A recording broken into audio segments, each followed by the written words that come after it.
Hi, I'm William Tenholder. I've been playing for hundreds of years. Well, I'm kidding, of course, but it certainly feels that way. I've won thousands of games around the world, and now I'd like to bring to you a fun game. This is how fun chess can be if you have some superior knowledge of the tricks of the trade. So I'm going to move along pretty quickly here for those that are a little bit advanced. And you can, if you're a beginner or intermediate, you can always pause. But here we go. Um, they decided to bring out those two pawns.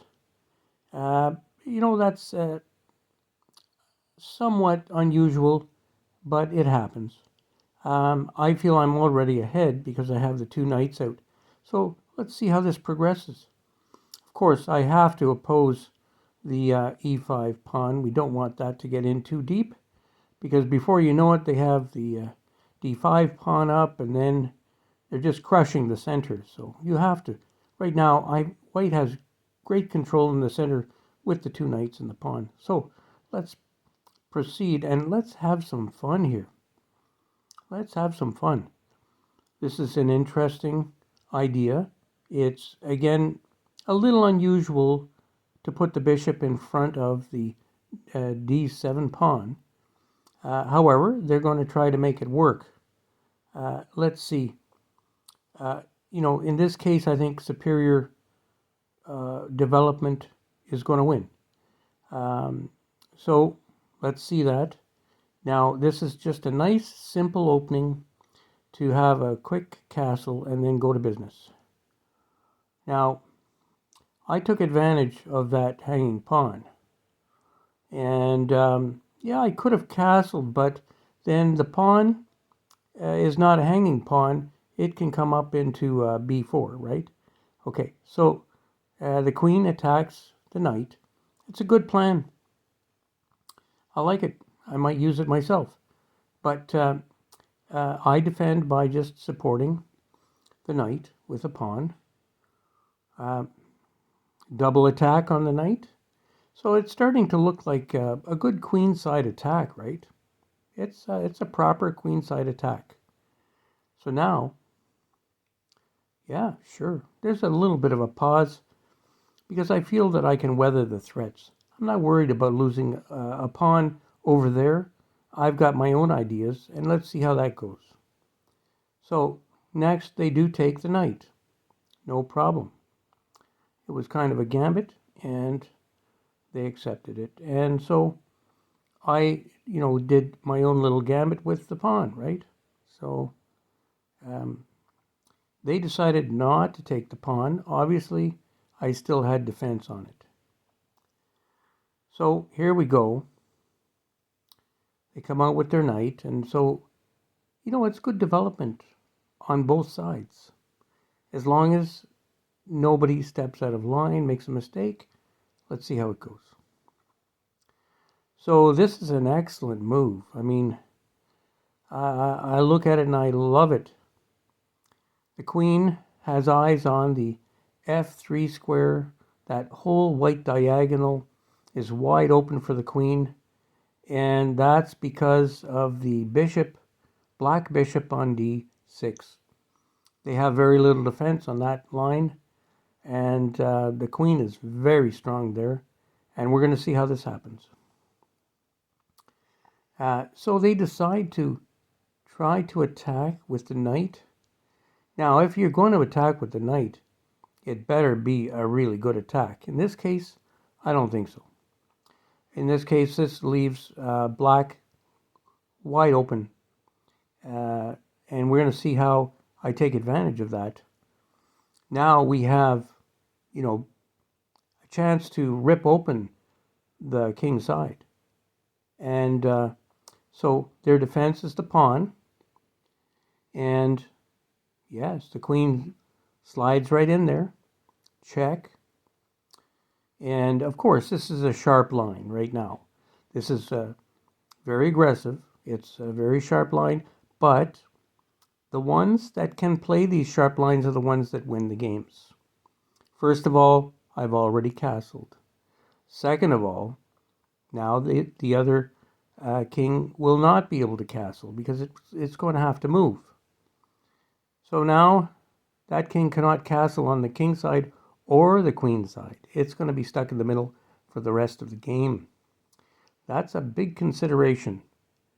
My king is very safely put away in a very strong position. So here we go. Knight takes, in case you didn't see that. Let's look back. Knight takes knight.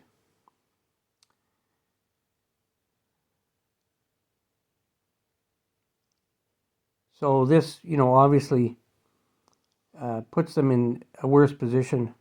And now we have rook.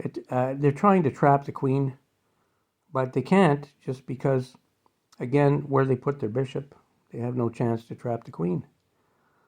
So queen is able to move out beautifully. Again, the bishop was misplaced, right? Now the queen's in a spot, attacking the rook in the corner. This is just a kind of a false attack because the queen doesn't really want to get stuck in the corner. It's too active right now, looking for a checkmate. So obviously black needs to disrupt the attack. The knight comes in with threats, of course, but they are threats if they move. So these are kind of silent threats. In other words, if anybody makes a move in the knight's range, you're going to be toast, right? So this knight is wielding a lot of power.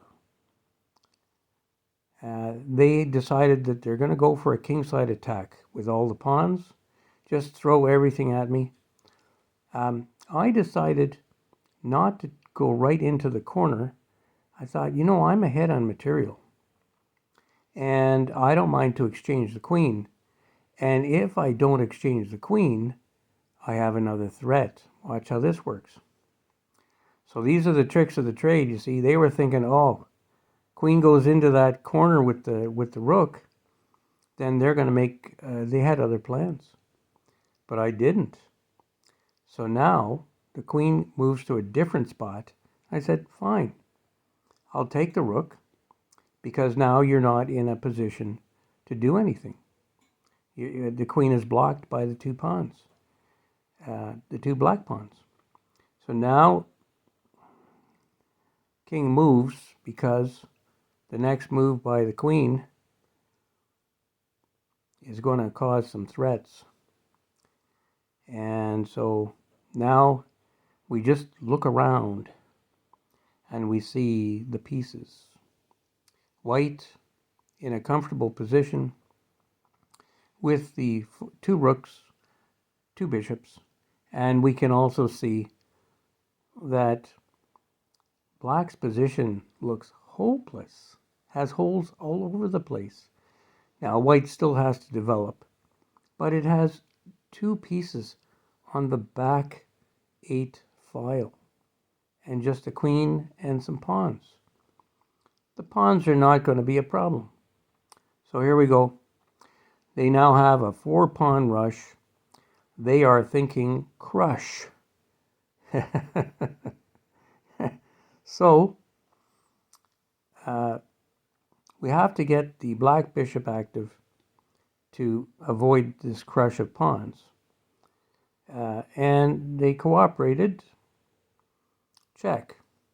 Now that was going to happen regardless, unless they moved the rook to protect the pawn.